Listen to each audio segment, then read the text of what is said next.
Hey everyone, Mr. Welshman here. Um, Sorry if this video is a bit rough. I'm trying to do it all in one take because my editing software just isn't working for some reason. I had originally intended to put music and the background and all this stuff on it, but I can't do it. So I have to do this video while I have time. This video is a kind of finalization of my ancestry journey, as much as I'm willing to put on YouTube anyway. So about 7 years ago, a little bit less than 7 years ago, I made a video explaining my ancestry DNA results. As you can see, I was a lot younger, look a bit different. I had hair then, but there we are. I get older now.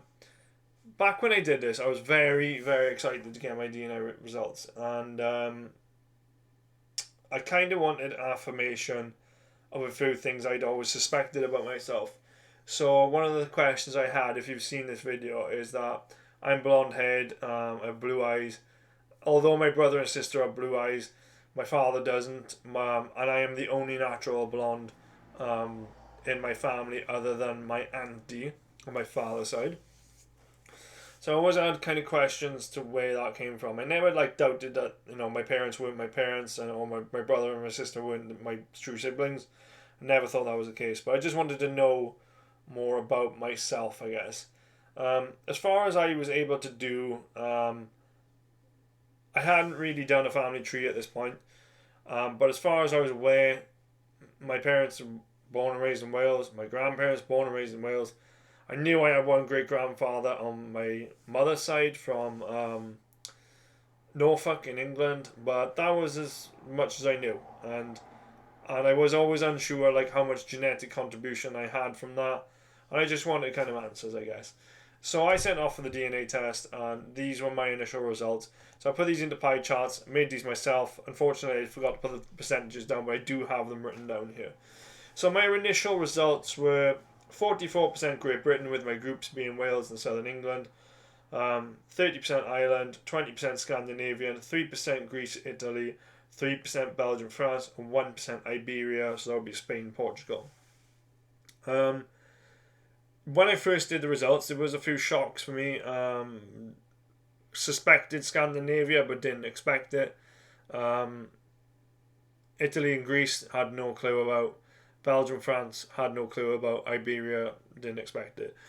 As the DNA tests get more advanced and the data sets get bigger, they seem to be able to narrow down where you're from and where your ancestry comes from. So you'll see now, if I flip through to 2019, the update changed dramatically. So whereas I did have Great Britain, Ireland, Scandinavia, blah blah blah, now I only have England, Ireland, and Scotland. So it came up as 67% England, Northwest Europe, with my genetic regions being Midlands, South Wales, and Southern England, with 33% Ireland and Scotland. Now, I was kind of annoyed with this point because I'm a bit of a Welsh nationalist and I didn't like Wales being grouped in as part of England. So the way they were doing it then, they grouped Wales as part of England, and the Ireland Scotland thing I've since found out is because in Wales and Ireland we share a majority similar haplogroup R1b, and that's how they were contextualizing it all back in 2019. Fast forward to 2021, and the results are different again. So now I'm 57% Wales, with my groups being Mid Wales and South West Wales, 33% England, 4% Ireland, 4% Scotland, and 2% Sweden. So roughly the same as my initial sort of results, more narrowed, and more accurate, I would say. So this was around about what I was kind of expecting. So majority Welsh, expect that. England, yeah, expected that in there somewhere. Still didn't have any idea about Ireland and Scotland. Suspected Viking, Swedish or whatever, but never confirmed. So on to my most recent results then, 2024. So now the most recent result says that I am 64% Welsh, with my genetic communities being Central Wales and the border region, and Mid and Southwest Wales. South Wales. 26% England, 5% Scotland, 5% Ireland. Now, my brother and my sister have also taken DNA tests, and their Welsh ancestry is in the high 70s. I think my sister's even 80%, really, really high on the Wales. So it goes to show that you can, inherit different things to your family members. But, kind of what I expected. And later in this video now, I'm going to show you how my family tree kind of merges into this. So, for comparison's sake, I plugged my DNA into a few other DNA websites too. I have the MyHeritage. I'm not sharing that one in this video just because it's in another video already and it's not really relevant to what I'm talking about. So I was watching a channel called Duolingo. I think she's Latvian. She does a lot of language videos, really interesting stuff. And she was promoting this website called ADNTRO. I believe they are a DNA sort of analysis company from Texas. So the data set and the pool of data they've got to draw from is not as big as Ancestry. But these are my results. So I had, what was it? I had 96% Britain and Ireland, 3% Scandinavian, 1% French and German. So very consistent with what I would expect from with the other one. So if you go back to 2024 results for Ancestry, 100% come from Great Britain and Ireland. The 2021 results, 98% from Great Britain and Ireland, and which does give Swedish as well. And French and German in my original DNA test. So, still consistent with what I kind of have seen in my Ancestry results and in my Heritage one. And then I found out about a website called My True Ancestry. Now, what My True Ancestry does is you plug in your raw data, it compares it against archaeological remains. This is my understanding, at least, is that it compares it against archaeological remains and instead of living people. So, I could be wrong, but that's how I understand it. So my results were this. So I had 22%. Let me start again.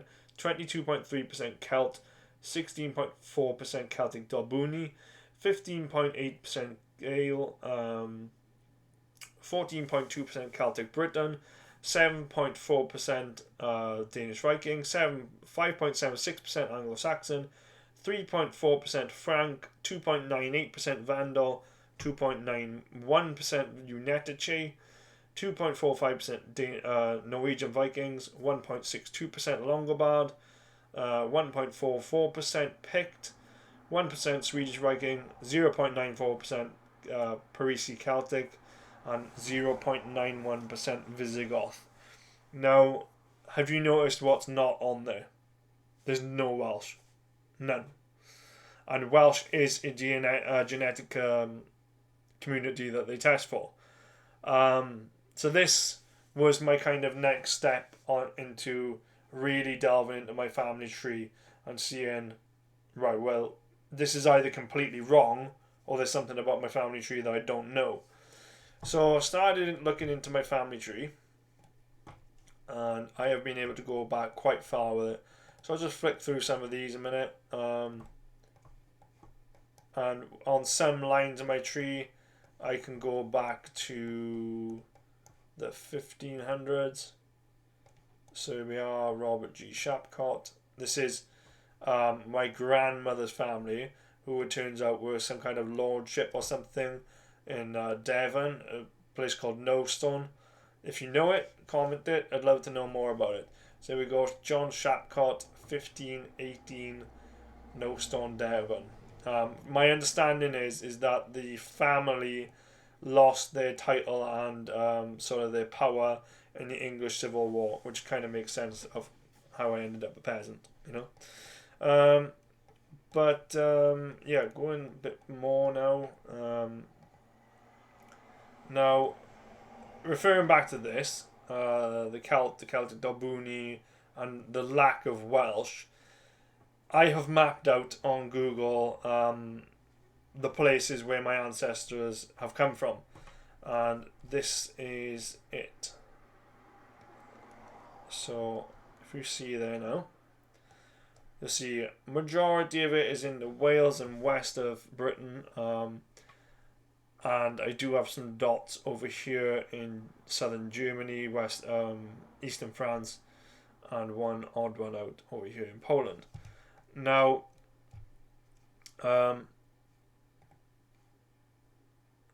coming back to this, so the Celtic Dobuni. So if I go to my map of Celtic tribes, here we are. So hopefully you can all see my mouse cursor. The Celtic Dobuni are in this area of Gloucester, Herefordshire. I think they went up as far as Shropshire, and they border Wales with the Silures. Obviously, borders, as we understand them now, probably didn't exist. They probably fluctuated quite a bit here and there throughout time. So keep in mind where the Dobuni is there, and I was 16.4% of that. Compare it to my family tree, and big red spots all over Gloucester, Herefordshire, and the Marches area of England, Wales. And that kind of correlates with what I found from my family tree. Oh shit. So history family tree. There we go. Back on it. So what I have found from my family tree is that sorry about this. Is that on all sides of my family, to some degree, at some point, I have someone from Herefordshire. Herefordshire, and to a lesser extent, the kind of Leinster, Leominster area. Literally on every side of my family tree. My father's father, my father's mother, which, to be honest, I haven't been able to do a lot on. There doesn't seem to be a lot online about her side. But my father's father, my mother's mother, and my mother's father, all from Herefordshire. So there's at least 3 sides of my family that all have the ancestry from the border region, Herefordshire, Gloucester, and up here in Shropshire. So that does kind of stay consistent with this Dobuni here. It does turn out as well that I do have an ancestor from York, which gives credence to the Norwegian Viking and the Celtic Parisi up the northeast here in what's now Yorkshire and I think the Humber, Northumberland, Anglo-Saxon, Danish Viking, going back to my family tree. Big red spot over here in Norfolk, where the Danelaw existed. And an interesting thing to note here is Anglo-Saxon, so Saxons, Jutes, and Angles all come from more or less the same area as the Danish Vikings. So I don't know how much genetic variation there is there. So it could be either or. It could be a lack of enough data, I suppose. So Danish, Viking, and Anglo-Saxon from Norfolk. The Frank then, which does come clearly from this area. Probably, I'm a little bit less clued up on my Germanic people, I will be honest. But Longobard, Visigoth, they could all be from this sort of area, I think. Although I understand that to be the Alemanni. Where am I? Cross references from tree maps. Yeah, so it's only because of my true ancestry that I even got into the family trees as heavily. And it did open up a lot of questions for me. And it's kind of like enriched myself, my understanding about myself, really. So my conclusion to this whole thing is that the Ancestry DNA tests are very good for finding out about yourself, but they're probably going to give you more questions than answers. When I started this whole journey, I just thought, I'm Welsh, I got a little bit English, and that's it. That was as far as it went. But it turns out that since I have, if I can just find it on the screen for you here, Baden Lloyd, Florence Bateman, Timaeus. So here we are. So John B. Timaeus. This is John Benjamin Timaeus, one of my ancestors. His father, Johannes Timaeus, was born in Poland. Johann H. Timaeus. Johann Timaeus. And so if I go on there, so he's from Baden, Germany. So it has opened up a whole new thing for me. Now, like I said, this is probably going to be my final video on this whole subject. Just because I want to share this with people who are thinking about doing a test or have done a test, and you have questions about the sort of validity and the authenticity of it all. And it is, from what I can see, 100%. It's getting more and more accurate all the time. With the more people that do tests, the bigger data set and the bigger data pool they can draw from. But it does bring up a lot more questions. And now, I don't want to seem controversial for bringing this up, but I have seen DNA results videos with African American people who are disgruntled by finding out that they have European ancestry. And if you have, all I want to say about it is, if you have a clear vision about who you are as a person, these tests might change that. Now, as you've seen with my results, I thought I was Welsh through and through. Turns out that's not the case. According to my true ancestry, I don't even have much ancestry from Wales. It's more from the border regions.